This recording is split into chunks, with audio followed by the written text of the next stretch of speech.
तो hello everyone, कैसे हैं आप लोग। मैं उम्मीद करता हूं कि आप सब अच्छे होंगे। तो आज की इस वीडियो में हम लोग 10वीं गणित यानी क्लास 10th का एनसीईआरटी का सारा हम लोग क्या करेंगे, फार्मूला देखेंगे। जो भी फार्मूले हमारे क्लास 10th के मैथ में यूज हो रहे हैं, सारे फार्मूले को इसमें देखेंगे। और याद रखें, अगर आप तो सारे फार्मूले को याद कर लेते हैं और समझ लेते हैं तो साथ ही साथ आपका हर प्रश्न भी बनेगा, अप्लाई करना अगर सीख जाते हैं तो। और सिर्फ फार्मूला भी आपको याद है तो 30 नंबर तो आएगा ही, है ना। 30 नंबर प्लस ही होगा, तो आप देख लीजिए। चलिए, तो पहले जो है वास्तविक संख्या दिया गया है, फर्स्ट चैप्टर है रियल नंबर। तो उसमें बेसिकली पहला है यूक्लिड विभाजन एल्गोरिथम। तो आप यूक्लिड विभाजन एल्गोरिथम जानते होंगे कि अभाज्य बराबर भाजक गुणे भागफल प्लस शेषफल, यानी ए इक्वल टू, इसी को कहते हैं a equal to b q plus r, जहाँ आर का मान जो होगा वो हमेशा बी से क्या होगा, छोटा होगा, और 0 से बड़ा या उसके बराबर होना है। और दो संख्याओं का गुणनफल बराबर जानते हैं एलसीएम गुणे एचसीएफ, यानी ए गुने बी, यानी दो संख्याएं, पहली संख्या गुने दूसरी संख्या यानी एलसीएम गुने एचसीएफ, यानी पहली संख्या को हमने ए कह दिया और दूसरी संख्या को हमने क्या कहा, बी कहा, बराबर एलसीएम गुने एचसीएफ। अब कहते हैं इतना यही फॉर्मूला यूज है, लेकिन एक्स्ट्रा चीज भी आपको पहला चैप्टर में जान लेना चाहिए कुछ, अर्थात कि संख्याओं के प्रकार। यहाँ से भी क्वेश्चन आता है, तो यहाँ से देख लीजिए। जिसके उपयोग मापने, गिनने एवं नामांकन करने के लिए किया जाता है, उसे बेसिकली संख्या कहते हैं। तो पहला है क्या, प्राकृत संख्या। और आप प्राकृत संख्या जानते ही हैं, जिसकी शुरुआत क्या होती है, एक से होती है, उसे क्या कहते हैं, प्राकृत संख्या कहते हैं। और पूर्ण संख्या मतलब प्राकृत संख्या में अगर शून्य ऐड कर देते हैं तो वो क्या हो जाती है, पूर्ण संख्या हो जाती है, यानी इसकी शुरुआत शून्य से होती है। और सबसे छोटी पूर्ण संख्या पूछेगा तो आप कहिएगा 0।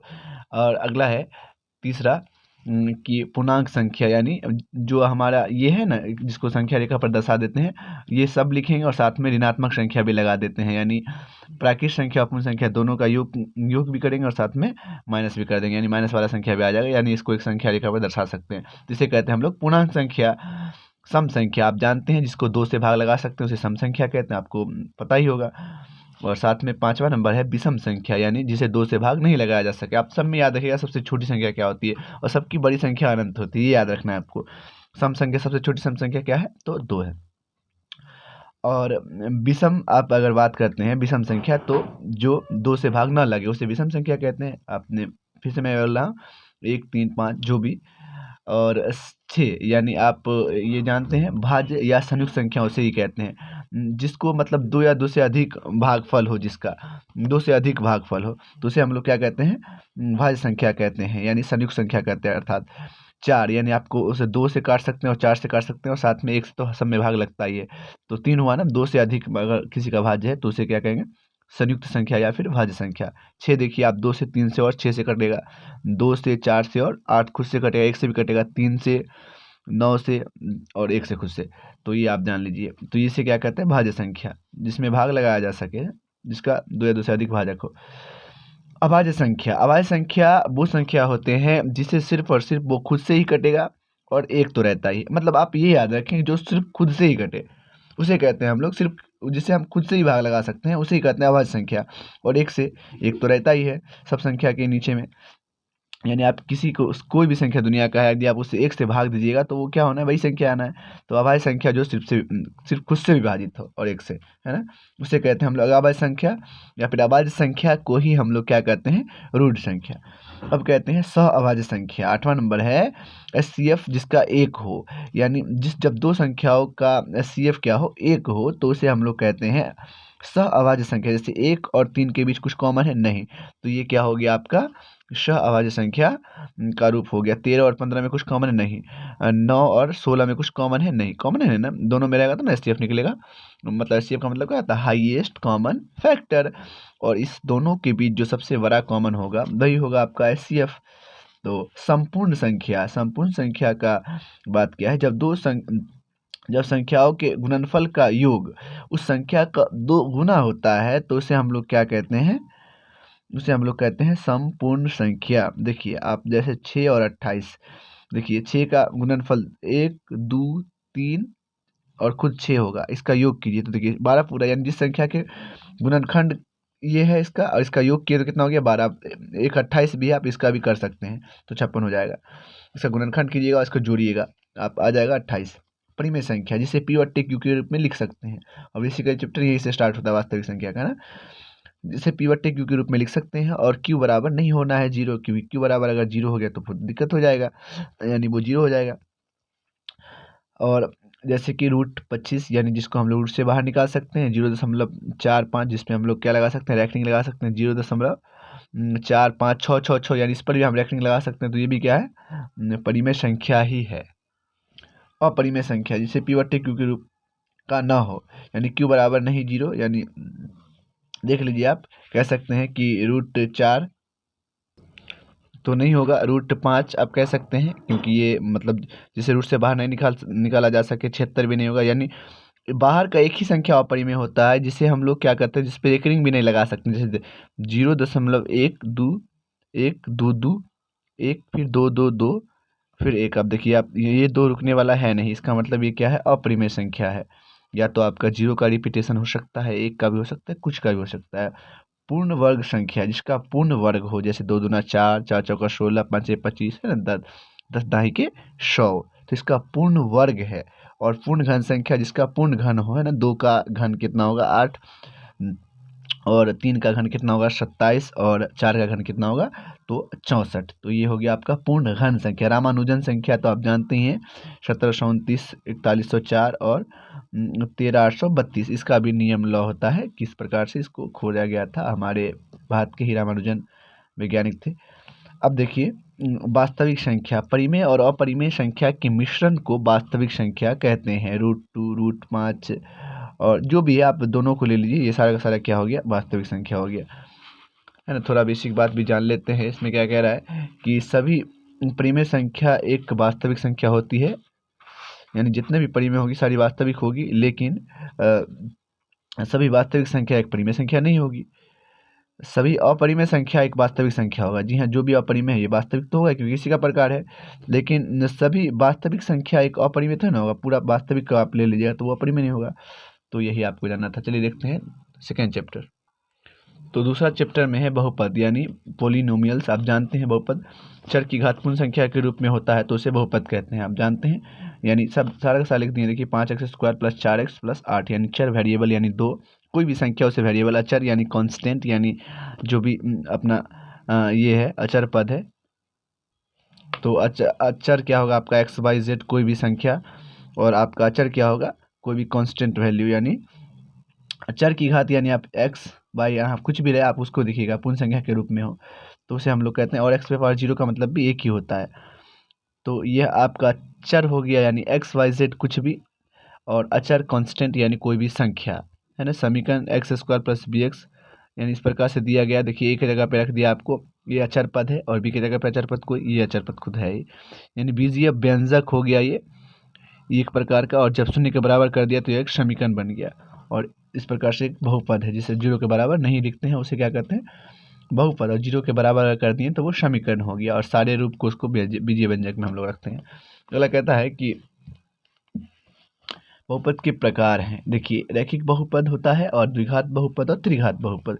यानी रैखिक बहुपद का सामान्य रूप है कि bx + c, शून्य एक होगा, इसका घात भी एक होगा। द्विघात बहुपद x² + bx + c, यानी इसका शून्य क्या होना है 2 होना है, घात 1, यानी अचर पद अचर बहुपद 1 2 3, चर बहुपद xy आप कह सकते हैं। और त्रिघात बहुपद जानते हैं जिसके मतलब ax³ + bx² + cx + d, यानी जिसका शून्य क्या होगा 3 निकलेगा, और साथ में घात भी क्या होंगे 3 होंगे।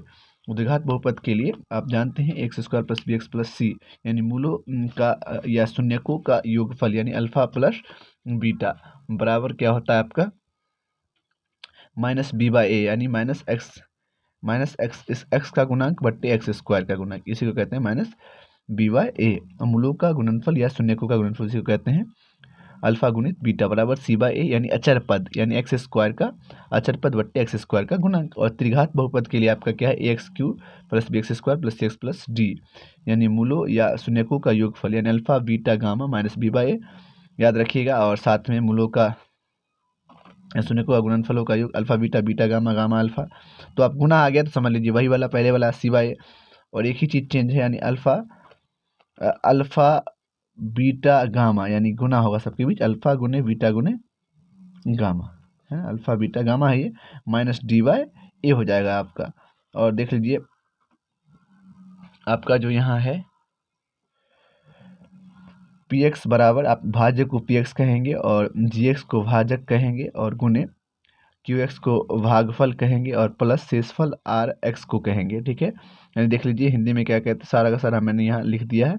इसी को कहते हैं जी एक्स को बी कहते हैं और पी एक्स को ए कहते हैं, आर एक्स को आप लोग रिमाइंडर यानी शेषफल कहेंगे और इसी प्रकार से आप कह सकते हैं। और जहाँ जो अपना आर होगा ये हमेशा क्या होगा, जीरो से बड़ा या इसके जो होगा बराबर होगा, लेकिन हमेशा आर क्या होगा, बी से बड़ा, बी से छोटा होगा, ये मैंने पहले ही बताया। और द्विघात बहुपद बनाने के लिए सूत्र है, यानी पी एक्स बराबर एक्स स्क्वायर माइनस मूलों का योगफल इंटू एक्स प्लस मूलों का गुणनफल, अथवा पी एक्स है बराबर आपका क्या होगा, एक्स स्क्वायर, यहाँ x square minus alpha plus beta, ये मूलों का योगफल प्लस अल्फा गुने बीटा, ये आपका हो गया। इस प्रकार से आप लिख सकते हैं, यानी इसका ये इम्पोर्टेंट फार्मूला है ना, याद रखना है इसको आपको। ये क्या है, पी एक्स बराबर x square minus alpha plus beta into x plus alpha beta. और त्रिघात बहुपद बनाने के लिए इसी प्रकार है, ये आपकी परीक्षा की दृष्टि से नहीं है, वैसे जान लीजिए नॉलेज के लिए। इस प्रकार से x Q minus alpha plus beta plus gamma into x square plus alpha beta beta gamma plus gamma alpha into x minus alpha beta gamma. इस प्रकार से आप इस चैप्टर में इन सारे फार्मूलों को याद कर सकते हैं। चलिए देखते हैं तीसरे चैप्टर को। तो इस चैप्टर में दो चर वाले रैखिक समीकरण के युग्म है, यानी pair of linear equation in two variable. तो मेरे प्यारे बच्चों, इसमें बहुत आसान है, अगर आप ये चार्ट याद रखते हैं तो समझ लीजिए आपका इस चैप्टर का आधा से ज़्यादा जो कॉन्सेप्ट है सारा क्लियर हो गया। क्योंकि देखिए A1/A2 बराबर नहीं है B1/B2, आप इसे कह सकते हैं बराबर नहीं C1/C2 भी लिख सकते हैं, यानी इसे हम लोग कहते हैं अद्वितीय हल। या अद्वितीय हल का मीन्स मतलब क्या, केवल और केवल एक हल, और ये संगत होंगे, और ये साथ में क्या होंगे, इसमें रेखा कैसा होगा, प्रतिच्छेदी रेखा होगा, यानी एक दूसरे को काटेगा, और ये अविरोधी होगा। इस चार्ट को आपको किसी भी हाल में याद रखना है। दो चार ऑब्जेक्टिव भी क्लियर होना है एकदम। A1/A2 बराबर B1/B2 बट बराबर नहीं है C1/C2, यानी कोई हल नहीं होगा इसका। ठीक है, और ये क्या होगा, असंगत होगा, और साथ में क्या होगा, विरोधी होगा, और समांतर रेखा होगा, यानी एक दूसरे को कभी टच नहीं करेगा। और साथ में तीसरा क्या है, तो A1/A2 बराबर B1/B2 बराबर C1/C2, तो अपरिमित रूप से अनेक हल होंगे, और ये क्या होगा, संगत होगा और आश्रित होगा ये। और रेखा कैसा होगा, ये एक ही रेखा पे जाएगा, यानी समपाती रेखा होगा। तो चलिए देखते हैं आगे। आगे है कि दो चर वाले रैखिक समीकरण का व्यापक रूप, यानी A1x plus B1y plus C1 बराबर 0, A2x plus B2y plus C2 बराबर 0, ये भी उसका व्यापक रूप हो गया, यानी इसकी जगह पे कोई संख्या यानी अचर पद रहेगा। दो चर वाले रैखिक समीकरण को हल करने की विधियां, देखिए इसको हल करने का तीन विधि है जो मुख्य रूप से प्रयोग किया जाता है। देखिए वर्ग गुणनखंड विधि है, जो आप जानते हैं, x/BC minus BC, y/CA minus CA और 1/AB माइनस AB, सब में लगा दे 12 21 12 21 12 21। इस प्रकार से इस फॉर्मूले को याद रख सकते हैं। और प्रतिस्थापन विधि में क्या कीजिएगा, इसके बाद तो कोई फॉर्मूला नहीं है, बस आपको समझाने का मैं कोशिश कर रहा हूँ। जस्ट देखिएगा, समीकरण 1 या 2 से समीकरण 3 बनाइएगा, यानी दो समीकरण दिया रहेगा, उससे समीकरण 3 बना लीजिएगा। उसका समीकरण 3 से x या y का मान जो है पक्षांतर कर लीजिएगा, और मतलब x या y के मान को आप पक्षांतर कर लें उससे, और पक्षांतर x या y के मान को उस समीकरण में रखें जिस समीकरण से तीसरा समीकरण का निर्माण ना हुआ हो, यानी मतलब दूसरा या तीसरा, पहला से आप तीसरा बनाएंगे और तीसरा x या y के पक्षांतर करेंगे, उस मान को जिससे आप जिस समीकरण से उस दोनों में से जिसमें से आप तीसरा का निर्माण नहीं किए होंगे उसमें उस वैल्यू को रख दें। इस प्रकार से x y का मान आप निकाल सकते हैं। तो ये प्रतिस्थापन विधि है। विलोपन विधि में क्या करना है, बेसिकली गुणांक x या y को बराबर कर देना है, यानी असमान चिन्ह में आप जोड़ते हैं, यानी प्लस का साइन लगाते हैं, और समान चिन्ह में आप क्या करते हैं, घटाते हैं। तो ये आपको साथ में बेसिक जानकारी थी। चलिए देखते हैं चौथा चैप्टर। तो ये है द्विघात समीकरण। तो इसमें क्या है, द्विघात समीकरण यानी क्वाड्रेटिक इक्वेशन, यानी द्विघात समीकरण का व्यापक रूप सबसे पहले जान लीजिए, x² plus bx plus c बराबर 0, जहाँ a बराबर नहीं 0, क्योंकि अगर a बराबर 0 हो जाएगा तो ये 0 कर देगा, तो ये द्विघात समीकरण रहने वाला है नहीं। और जहाँ x² का गुणांक यानी a, देख लीजिए x का गुणांक x के सामने जो रहता है वही होता है इसके यहाँ पे, ये b और c एक अचर पद होगा, है ना, कोई संख्या विभक्त कर, यानी d बराबर क्या होता है सूत्र, b² माइनस 4ac, यानी जहाँ d जो होता है सारा का सारा वैल्यू इसी पे रहता है। d अगर 0 के बराबर है तो दोनों मूल वास्तविक और बराबर होगा, यानी वास्तविक होगा बराबर। अगर डी का मान यदि आपको 0 से बड़ा यानी प्लस में निकलता है वैल्यू, तो दोनों मूल वास्तविक और असमान होगा। लेकिन अगर डी का वैल्यू 0 से छोटा यानी माइनस में निकल जाता है, तो दोनों मूल क्या होंगे, काल्पनिक होंगे या बराबर नहीं होंगे, ऐसे भी कह सकते हैं। और श्रीधराचार्य विधि से यानी द्विघात सूत्र को ज्ञात करना है, आप ऐसे भी ज्ञात कर सकते हैं, यानी -b plus minus root under b का square b square minus 4ac बट्टे 2a, यानी यही डी का मान भी यहाँ रख सकते हैं पहले निकाल के, ठीक है। तो चलिए अब देखते हैं समांतर श्रेणी यानी अध्याय 5। तो ये भी काफ़ी आसान चैप्टर है आपके लिए, और इसके फॉर्मूले को देखते हैं। अध्याय 5 में क्या है, समांतर श्रेणी यानी अरिथमेटिक प्रोग्रेशन। समांतर श्रेणी सबसे पहले समझ लीजिए, जिनके प्रत्येक पदों का अंतर समान होता है उसे ही हम लोग क्या कहते हैं, बेसिकली समांतर श्रेणी कहते हैं, है कि नहीं। तो इसमें क्या है कि किसी समांतर श्रेणी में प्रथम पद ए यानी समांतर श्रेणी का जो प्रथम पद होता है उसे हम लोग क्या कहते हैं, ए कहते हैं, और सार्वंतर को हम लोग डी कहते हैं। यानी आप जो कोई समांतर श्रेणी दिया गया है आप जानते ही हैं, उसमें से दूसरे पद में से पहले पद को घटाना रहता है, और अगर प्रत्येक पद का अंतर समान होता है तो उसे आप लोग क्या कह लेंगे, समांतर श्रेणी कह देंगे ना। और यानी आपको अगर सार्वंतर यानी डी खोजना है तो आप क्या कीजिएगा, द्वितीय पद में से प्रथम पद को घटा दीजिएगा, और nवां पद यानी an को सूचित करते हैं, उस प्रकार से हमने लिखा है, पहले ही लिख दिया है, और यहाँ आपका विशेष फार्मूला है, देखिए। तो nवां पद यानी n बराबर a plus n minus 1 into D. दूसरा है पदों का योगफल यानी Sn बराबर n/2 into 2a plus n minus 1 into D. और पदों का योगफल एक और है यानी n/2 यानी a प्लस l लगा सकते हैं आप। और यानी अंतिम पद से के लिए भी एक फार्मूला है आपका, an बराबर l minus n minus 1 into D, जब अंतिम पद से खोजेगा, पीछे से अगर आपको निकालना होगा तो। और पदों की यहाँ a बराबर प्रथम पद मैंने पहले ही कहा, n पदों की संख्या से सूचित करते हैं, n का मतलब हुआ डी सार्वंतर, आप जानते हैं। और यहाँ S1 का मतलब होता है a1, S1 और a1 समान होता है, लेकिन S2 निकालने के लिए आपको a2 में से a1 निकालना पड़ेगा, तब आपका क्या निकलेगा, S2 निकलेगा, यानी S2 a2 के बराबर नहीं होगा। तो चलिए देखते हैं अध्याय 6। तो दोस्तों ये भी काफ़ी आसान है। त्रिभुज, इसमें तो फार्मूला है नहीं। त्रिभुज यानी तीनों भुजाओं से घिरी हुई जो बंद आकृति होती है उसे हम लोग क्या कहते हैं, त्रिभुज कहते हैं। महत्वपूर्ण सूत्र देख लीजिए, त्रिभुज का क्षेत्रफल यानी हाफ इंटू आधार गुने ऊंचाई, यानी 1/2 गुने आधार गुने ऊंचाई। समबाहु त्रिभुज का क्षेत्रफल मैंने कुछ लिख दिया है जो लगभग यूज होता है इसमें। और √3/4 इंटू भुजा स्क्वायर। समकोण त्रिभुज में पाइथागोरस प्रमेय लगाएंगे, यानी अगर आपका इस प्रकार से कर्ण का स्क्वायर लंब का स्क्वायर प्लस आधार का स्क्वायर, यानी ये कोई समकोण त्रिभुज है, ये आप जानते हैं, जिसमें कर्ण सबसे क्या होता है, बड़ा होता है। यानी थीटा के सामने वाले को हम लोग क्या कहते हैं, लंब कहते हैं। यानी अगर आप थीटा यहाँ दीजिएगा तो ये लंब हो जाएगा, ये आधार हो जाएगा। कर्ण हमेशा सेम रहता है, बड़ा वाला सबसे। थेल्स प्रमेय आप इसमें जानेंगे। तो देखिए, यदि किसी समकोण त्रिभुज में एक भुजा के समांतर कोई रेखा खींची जाए तो वह अन्य दो भुजाओं को समानुपात में विभाजित करती है, इसे हम लोग कहते हैं आप थेल्स प्रमेय यानी आधारभूत समानुपातिक प्रमेय, को हम लोग बेसिक प्रोपोर्शनल थ्योरम कहते हैं, यानी बीपीटी। तो देखिए, इसी को सब हमने लिख दिया, AP बट्टे PB और AQ बट्टे QC ये लिख सकते हैं, या फिर AB बट्टे आप क्या लिख सकते हैं, AP लिख सकते हैं, है ना।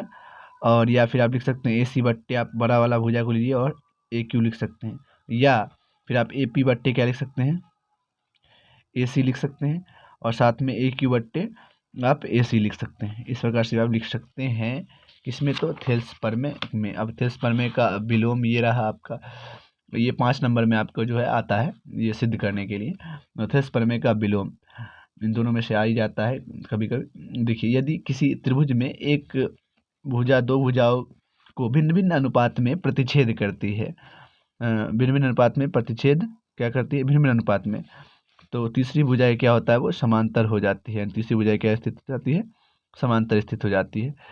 तो इसे हम लोग कहते हैं थेल्स प्रमेय का विलोम, यानी PQ समांतर होगा किसके, ये जो PQ है ये समांतर किसके होगा, BC के, ठीक है। इस वाले में हमने ले लिया, या फिर यहाँ इससे भी आप ले सकते हैं, इस फिगर से भी काम चला सकते हैं।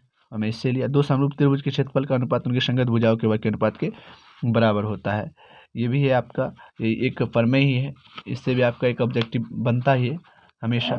यानी त्रिभुज के क्षेत्रफल, यानी मैं इसको अभी PQ को हटा रहा हूँ, ABC लिया हूँ, उसके बाद PQR इधर वाला त्रिभुज का क्षेत्रफल दोनों का, और उसका कोई भी तीनों भुजा ले सकते हैं, मैंने सब भुजा लिया, सबका स्क्वायर, यानी दो समरूप त्रिभुज के क्षेत्रफल का अनुपात उनके संगत भुजाओं के वर्ग के अनुपात के बराबर होता है। और पाइथागोरस प्रमेय में आप जानते ही हैं, किसी समकोण त्रिभुज में कर्ण का वर्ग शेष दो भुजाओं के वर्गों के योग के क्या होता है, बराबर होता है। यानी कर्ण का स्क्वायर बराबर लंब का स्क्वायर प्लस आधार का स्क्वायर, ये आप जानते हैं। तो चलिए देखते हैं अब अध्याय 7। चलिए दोस्तों इसमें देखते हैं, तो इसमें है निर्देशांक ज्यामिति यानी कोऑर्डिनेट नेट ज्योमेट्री, यानी इसका महत्वपूर्ण सूत्र समझ लेते हैं हम लोग। तो दूरी सूत्र का सबसे बड़ा एक क्वेश्चन आता ही है, यानी पी क्यू बराबर, मैंने दूरी सूत्र को सूचित कर दिया। और यहाँ से आप ये कह सकते हैं, पहला जो होता है x1, ये x2 बाय 1 और bye 2, root under x2 minus x1 का whole square plus y2 minus y2 का होल स्क्वायर, है ना। इससे आपने क्या करा, स्क्वायर को हटाया तो यहाँ रूट चढ़ा दिया है। मूल बिंदु सूत्र इसमें आता है p बराबर root under x square plus y square, ये सूत्र है। मध्य बिंदु सूत्र का यूज होगा इस वाले चैप्टर में, यानी पी क्यू बराबर x1 plus x2 by 2 into comma y1 plus y2 by 2, ये होगा आपका सूत्र यूज, है कि नहीं। और साथ ही साथ आपका इसमें विभाजन सूत्र यूज होगा, यानी x y m x plus m x लिखिएगा, एम प्लस एम लिखिएगा, m by plus m by लिखिएगा, एम प्लस एम लिखिएगा, यानी 12 21 12 12 21 12 रख दीजिएगा, बस काफ़ी आसान है। और त्रिभुज का क्षेत्रफल यूज होगा, यानी इसमें 1/2 एक्स एक्स दीजिएगा। देखिए यहाँ कोई प्लस नहीं है, गुना होगा x by minus by plus x by minus by plus x by minus by लिखिएगा। और 1 2 3, देखिए 1 2 3 सर्किल से हम लोग जा रहे हैं, 1 2 3 आप लीजिएगा 2 से, तो 2 3 1, देखिए 2 3 1, और उसके बाद आप 3 से चलिएगा, 3 1 2, यानी 3 1 2। इस प्रकार से आप फार्मूला याद रख सकते हैं और काफ़ी इंपॉर्टेंट है ये फार्मूला। त्रिभुज का केंद्रक भी होता है, आप इसी तरह से निकालने के लिए x1 plus x2 plus x3 bye 3, यानी तीनों को जोड़ के 3 लिख दिया, बाय 1 बाय 2 बाय 3 बाय 3। अब देखिए प्रथम चतुर्थांश, ये चतुर्थांश होता है, यानी देखिए प्रथम चतुर्थांश में क्या है, ये इधर प्लस में जाता है, इधर माइनस में जाता है ना। और ये एक्स डैश है, एक्स डैश की तरफ माइनस में आता है, बाय और बाय डैश ये रहता है। तो बेसिकली यहाँ देखिएगा प्लस होगा, इधर एक्स का मान लीजिएगा प्लस, ये भी लीजिएगा प्लस, यानी प्लस प्लस प्रथम चतुर्थांश में, और एक्स का मान पहले लीजिएगा तो माइनस, क्योंकि पहले आपका क्या लेना है, एक्स ही लेना है। तो उसके बाद आपका होगा माइनस और प्लस। फिर तृतीय चतुर्थांश में आइएगा तो पहले इसको लीजिएगा तो माइनस ही रहेगा, और इधर भी लीजिएगा तो नीचे माइनस का होता है बाय, तो माइनस माइनस रहेगा तृतीय चतुर्थांश में।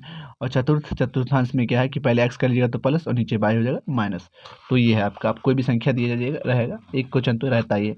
यानी एक्स अक्ष को भुज कहा जाता है, एक्स अक्ष को, और बाय अक्ष को कोटि कहा जाता है। लेकिन एक्स अक्ष से दूर स्थित किसी बिंदु को बाय निर्देशांक या फिर कोटि कहते हैं, और बाय अक्ष से दूरी अगर कोई बिंदु है तो उसे एक्स निर्देशांक या फिर भुज कहेंगे। मूल बिंदु से दूरी 0, बाय होता है ना। मूल बिंदु से 0, होगा ना, 0, होगा। और एक्स अक्ष पर x, 0 एवं बाय अक्ष पर, मतलब एक्स अक्ष पर है तो बाय 0 और बाय अक्ष पर x 0 हो जाएगा, ठीक है। तो इसको आपको याद रखना है। चलिए देखते हैं अध्याय 8। ये अध्याय 8 है, जो कि क्लास 10 का सबसे इम्पोर्टेंट चैप्टर माना जाता है, त्रिकोणमिति का परिचय, इंट्रोडक्शन ऑफ ट्रिगोनोमेट्री। तो इसमें आप ये याद रखिएगा। सबसे पहले आप क्या करें पता है, ये चार्ट याद रखने का सीधा सा बात है। आप क्या करें, साइन और टेन के वैल्यू को रट लें, सीधी सी बात है। 0 1/2 0 30 45 60 90 है ना, 0 1/2 1/√2 √3/2 1, यानी आप लिखने का भी तरीका है बहुत सारा, एक्सप्लेन वीडियो में बताया हूँ। और सबसे बेस्ट तरीका ये है कि आपको अगर टाइम बचाना है तो आप क्या करें, साइन और टेन के वैल्यू को याद कर लें। और साइन का अपोजिट क्या होगा, यानी इसके 0 का उसका 90 होगा, उसका 60 का उसका 30 होगा, इसका 45 समान होगा, यानी इसका अपोजिट होगा कॉस। और हमेशा साइन का उल्टा क्या होता है, तो कॉसेक, मतलब। और यहाँ पे आप कीजिएगा इस हिसाब से।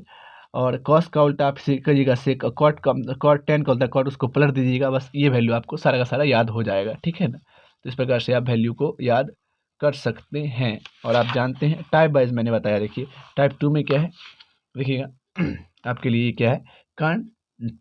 अगर यहाँ आपका थीटा है तो इसे लंब कहेंगे, और इसे क्या कहेंगे, आधार कहेंगे। यानी थीटा के सामने वाला लंब, अगर आपका थीटा यहाँ है तो ये लंब और ये आधार हो गया, यानी थीटा के सामने वाला भुजा को लंब कहा जाता है। त्रिभुज की सबसे बड़ी भुजा को कर्ण कहा जाता है, ठीक। साइन कॉस टेन को याद रखने का लाल बट्टे कक्का, है ना, यानी L फॉर लंब और K फॉर कर्ण, लंब बट्टे कर्ण, आधार ऐसे और K से कर्ण, आधार बट्टे कर्ण, और टेन में लंब बट्टे आधार, ये होता है। साइन थीटा यानी लंब बट्टे कर्ण, कॉस थीटा आधार बट्टे कर्ण, टेन थीटा लंब बट्टे आधार, ये याद है तो आप इसका पलट दीजिए, ये सारा वैल्यू याद हो गया आपको। चलिए अब देखते हैं टाइप 3 में, टाइप वाइज मैंने विभाजित किया है इसमें।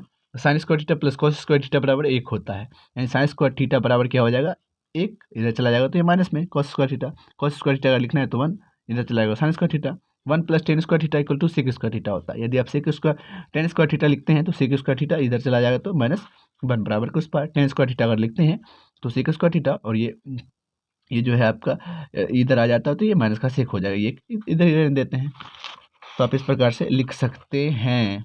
1 प्लस कॉट स्क्वायर थीटा बराबर होता है कोसेक स्क्वायर थीटा, यानी कॉट स्क्वायर थीटा अगर लिखते हैं तो अगर आप 1 को इधर लाते हैं तो इस प्रकार से आप लिख सकते हैं, और कॉट स्क्वायर थीटा और माइनस कोस स्क्वायर थीटा बराबर 1 हो जाएगा अगर आप एक को उधर ही छोड़ देते हैं तो। और आप देखते हैं टाइप नंबर 3 हो गया। 4 देखिए, tan थीटा बराबर होता है साइन थीटा बट्टे कॉस थीटा, और कॉट थीटा बराबर कॉस थीटा बट्टे साइन थीटा, ये भी एक टाइप है। और 5वां टाइप क्या है देखिए, साइन 90 माइनस थीटा बराबर क्या होता है आपका, तो कहिएगा क्या कि cos theta, cos 90 minus theta बराबर sine theta, tan 90 minus theta cot theta, और कॉसेक 90 माइनस थीटा बराबर सेक थीटा, और सेक 90 माइनस थीटा बराबर कॉसेक थीटा, और कॉट 90 माइनस थीटा बराबर tan थीटा। ये आपका सूत्र होता है कि नहीं।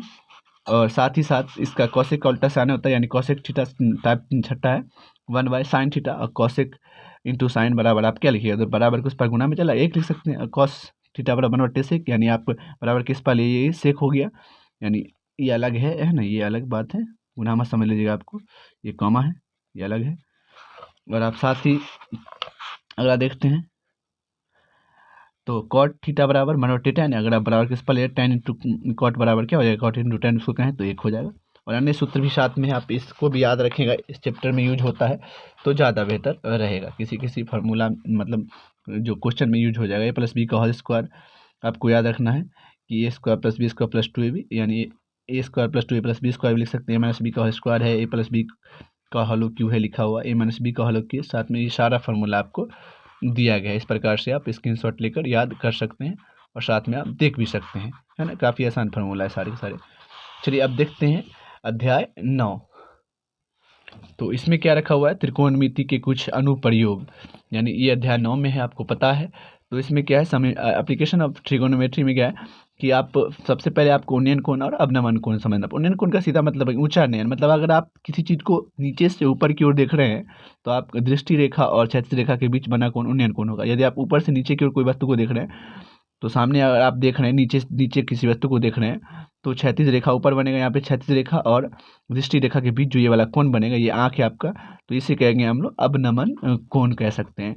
ठीक है, तो देख लीजिए दृष्टि रेखा और क्षैतिज रेखा के बीच जो कोण होता है उन्नयन कोण कहते हैं। ऊपर से नीचे की ओर देखने पर दृष्टि रेखा और क्षैतिज रेखा के बीच बने कोण को अवनमन कोण कहते हैं। और समकोण के नज़दीक आने पर कोण बढ़ता है, यानी इधर आएगा तो बढ़ेगा कोण, और दूर जाने पर कोण का मान घटता है।